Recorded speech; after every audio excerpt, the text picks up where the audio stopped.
to the clock. Okay. All right, we'll just wait a minute or two. Where's that picture taken in the background? That's on my family tree farm in Columbia County.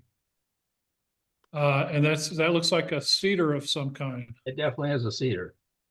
How tall or how big was that tree? Is No, it still? it's roughly 10 feet in diameter, and I obviously don't know the age without cutting it down, but I think it's probably roughly 1,500 years, my wild guess. Uh-huh. It's close to 200 feet tall. Wow.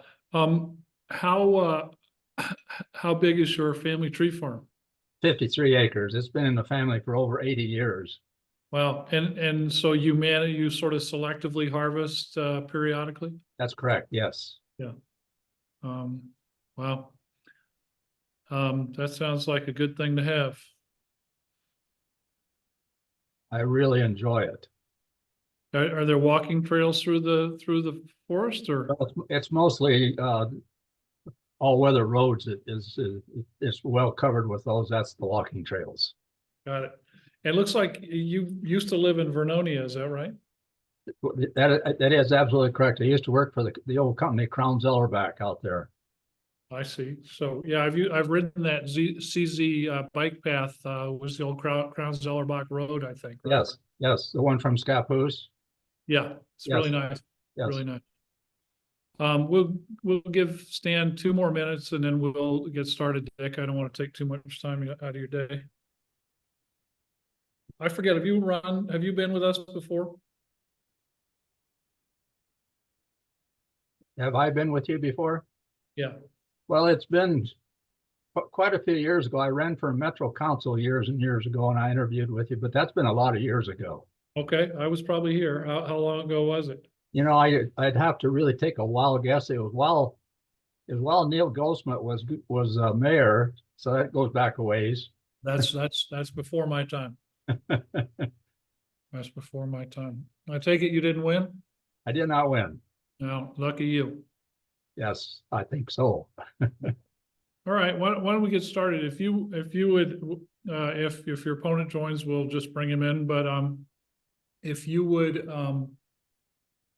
let us just tell us your district, your party affiliation, and give us a couple minutes of biography, please. Who, where you grew up, what you've done for a living, civic engagement, that kind of thing. Certainly, it's House District 33, and that's sort of in Northwest Portland. I actually grew up in the state of Illinois on a family farm, a grain and livestock farm. So I've remained a farmer all my life, being a tree farmer now compared to being an agricultural farmer in the past. My total career in Oregon, since I moved to Oregon after leaving the farm in Illinois, has been in forestry. So I'm very familiar with the rural type issues. And that's one of the reasons why I decided I wanted to run for HD33. We've always hear the fact that the city folks and the rural folks are not agreeing with one another. And since I sort of understand both sides of the issues, I'd like to try to get both sides to start working together. Tell us about your professional career. Professional forester. I started with Crown Zellerbach, as I mentioned earlier, and I've had a consulting business for the last 35 years, primarily working with family forest landowners and helping them, advising them and managing their forests, similar to my own family forest. And actually, as a consulting forester, I took the clients' jobs, got them finished first, and then after somewhat semi-retired, I then was able to get my own work done on my own family forest land.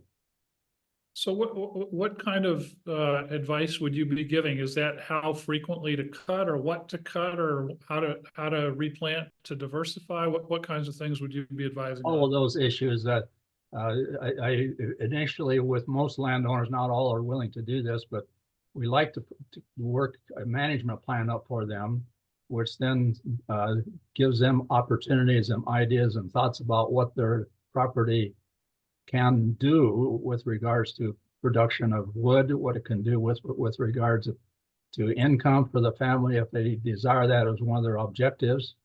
And so then uh, as you suggest, anything from planting a new forest through the harvest of a mature forest and then replanting it. And of course, state law in Oregon requires us to maintain forest as a forest. So anytime we do any major harvest cuts, then we have to replant and reforest it.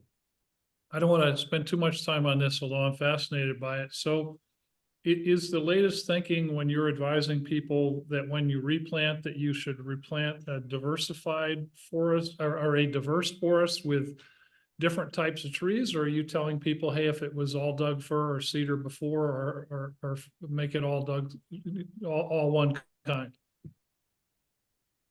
In Oregon, of course, as you probably well understand, the primary species is Douglas fir, and we do in fact try to mix species, but in the long run, the Douglas fir effectively takes over for the most part.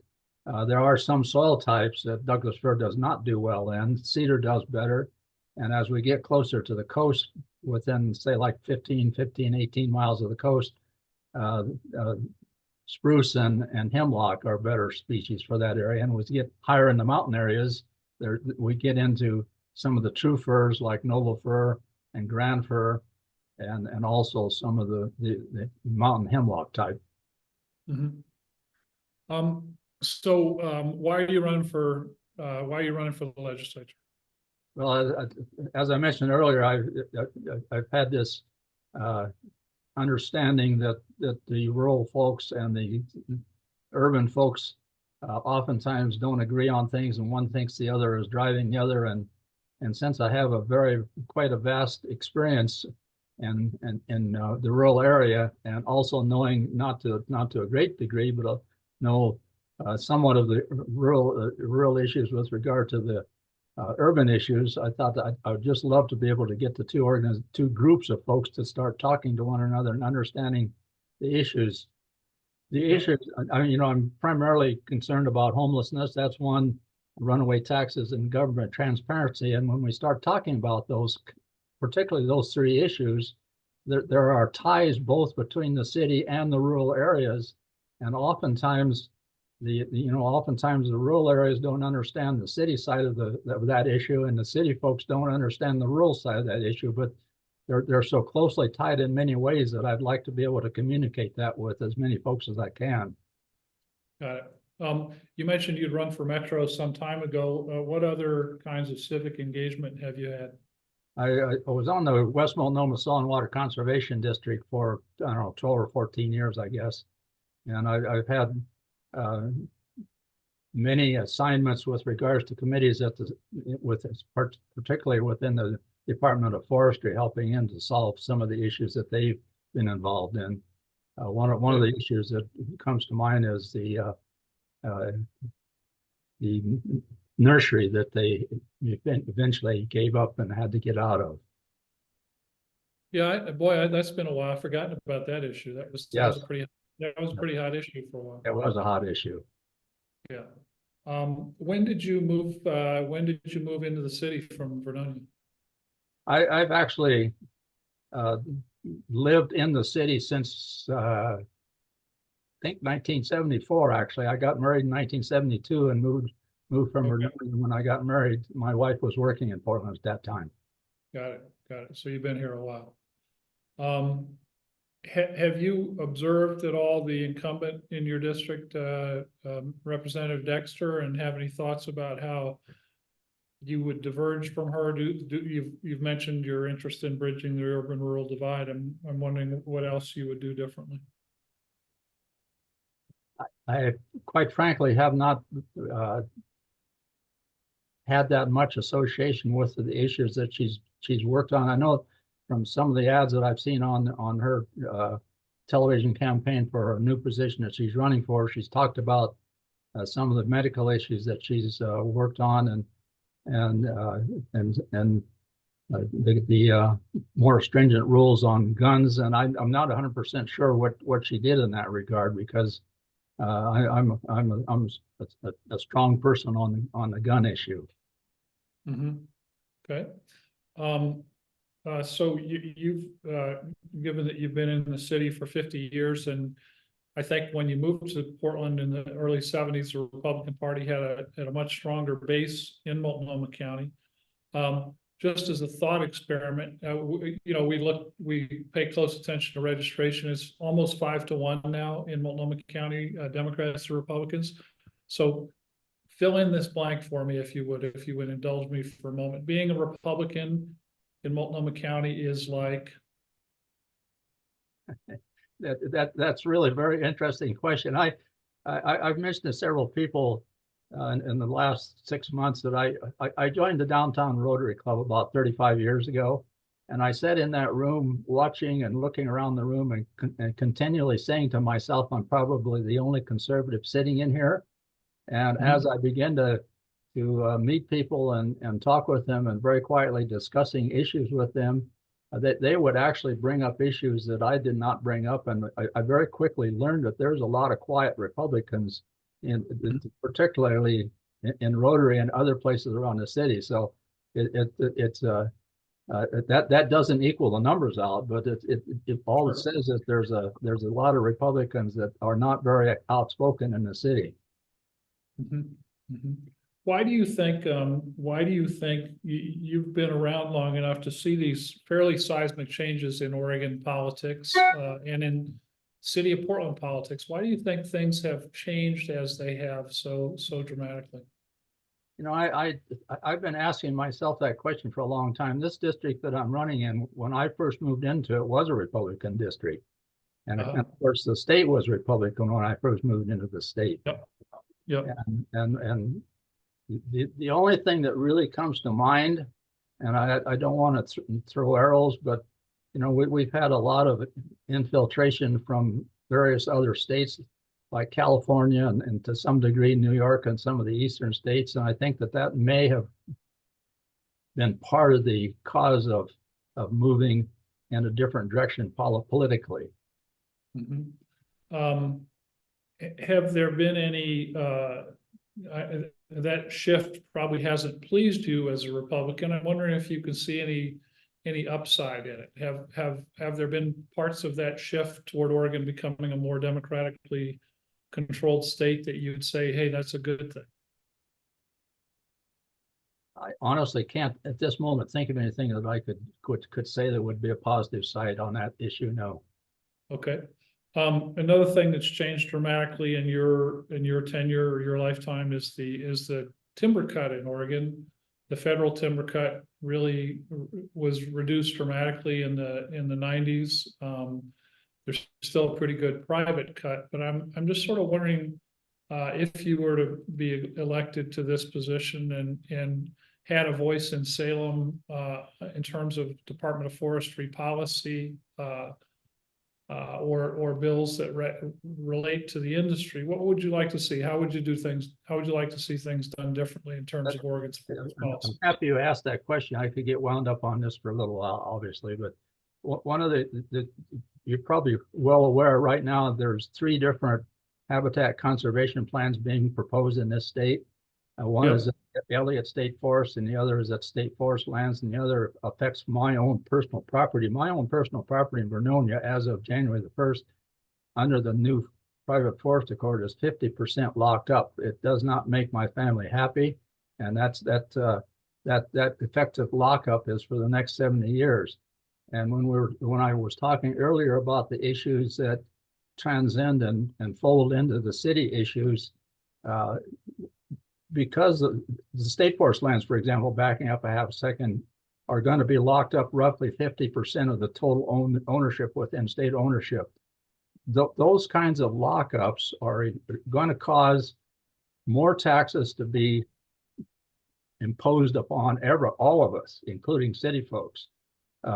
Oregon is an extremely wealthy state in terms of timber production, and properly managed, those lands could produce income that would offset the majority of taxes that people would not have to pay, but they're going to end up paying sometime in the future.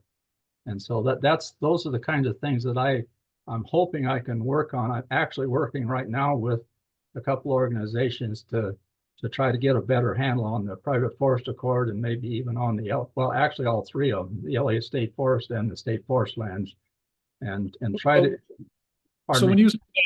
when you say 50% locked up for both the private forest lands and the state lands, what does that actually mean in principle? So if you have 53 acres, does that mean they essentially draw a line through the middle and say you can log on one side of the line and not on the other, or how will it work? Well, that's essentially it, in very broad terms. That's essentially correct, but it's not as it's not a straight line down the middle of the property. It's lines along the riparian zones, and so Okay. my property has close to the major river, Nehalem River, and so it has a lot of feeder streams that go off of the Nehalem River. Every one of those streams right now is encumbered and locked up, and even some of the lands that are not locked up, I may not be able to get to because under the new rules, you're not supposed to cross the areas that are locked up. So I'm going to have to work hard to determine whether some of the areas that I can manage into the future are still manageable. It's still accessible. So does that mean there's essentially a buffer along each of those feeder creeks that you can't touch? That is absolutely correct. And up until January the 1st, we had the ability to do some management along those riparian zones to harvest some trees. There were very, very stringent formulas that we use in order to be able to get that done. But right now, inside of all those riparian zones as they are defined today, it's a 100% locked up. We cannot do anything. Can't cross them. We can't harvest any trees out of them. There are some provisions that we can do. If we have to log across streams with cable systems, we can do some of that, but I'm not 100% clear at this juncture on exactly what we can do in that regard. So you're talking to two city boys here. How will the state actually enforce that? Oregon's an enormous state. It's very sparsely populated. So if somebody owns 50 acres in Wallowa County, which is pretty remote from prying eyes, what's to stop a woodlot owner from just saying, screw it, I'm going to cut it all down, nobody's ever going to know?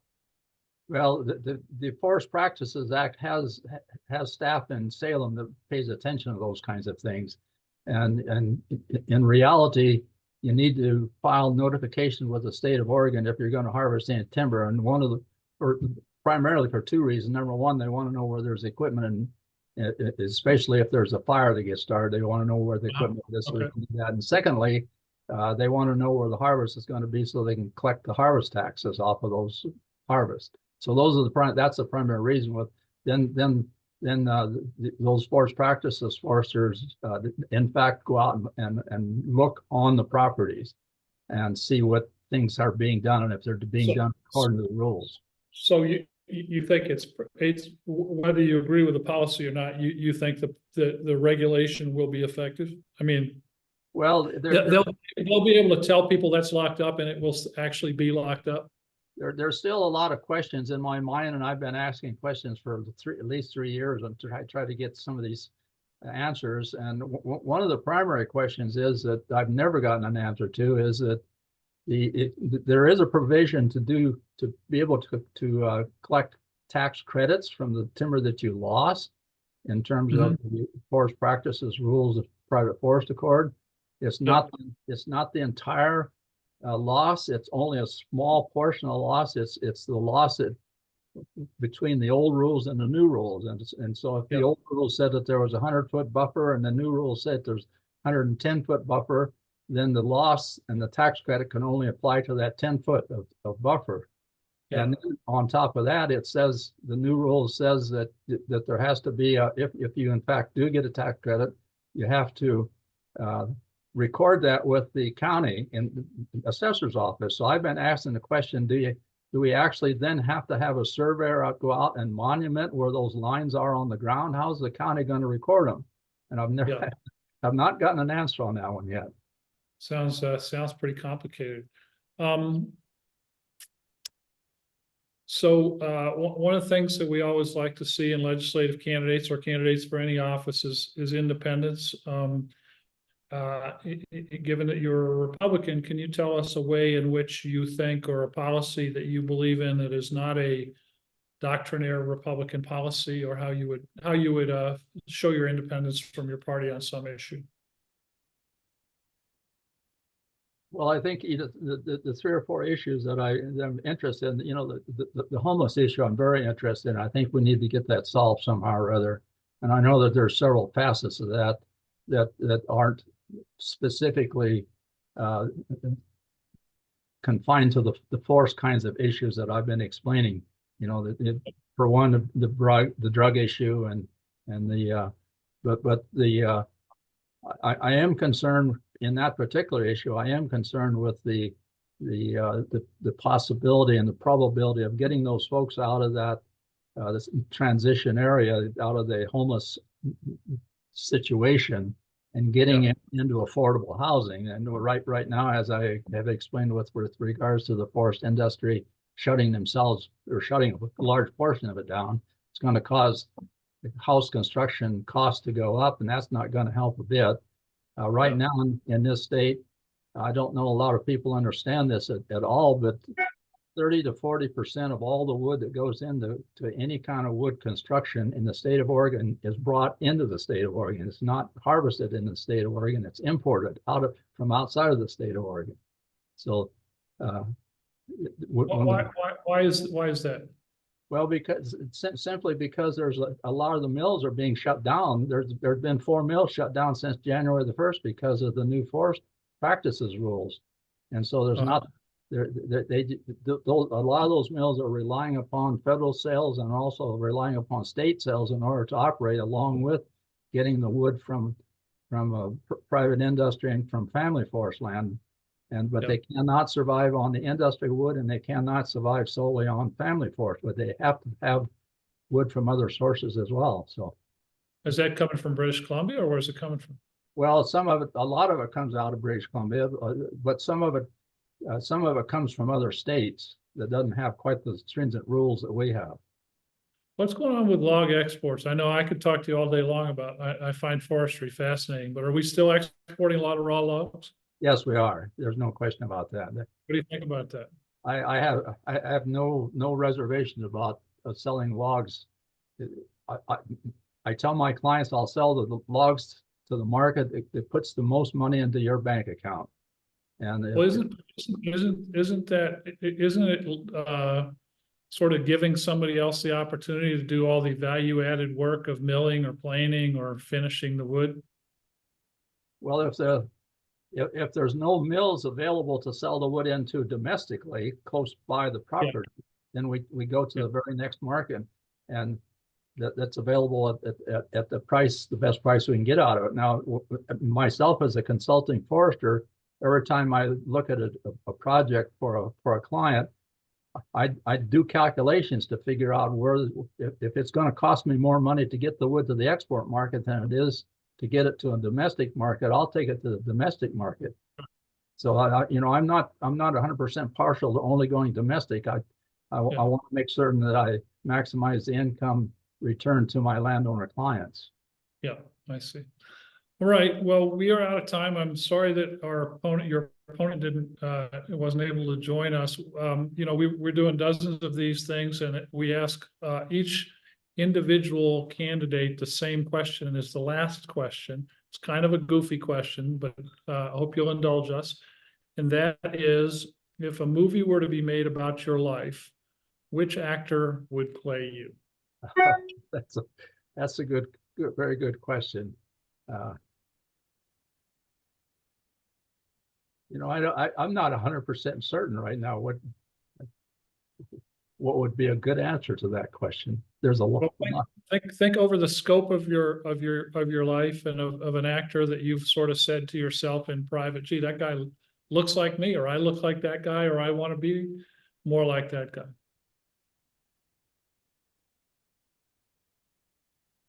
Well, when I had hair, I don't know if this actor is even still alive, but when I still had hair on the top of my head, everyone always told me I look like Omar. What's that guy's? I forgot what that guy's last name is now. Omar Sharif. Sharif, yes. Thank you. Yeah. He was he was a very handsome guy. He was also one of the best bridge players in the world, I believe. Oh, really? Okay. Yeah. All right. Well, thanks for taking the time. I apologize that it was so discombobulated in terms of trying to get this arranged, but I really appreciate your time. And you certainly win the award for the best photo behind you in a Zoom call. Thank you so very much. I also have to apologize for putting some complications into the mix as well. Not at all. Thanks again for your time. Thank you very much. Appreciate it. All right. Bye-bye. Bye.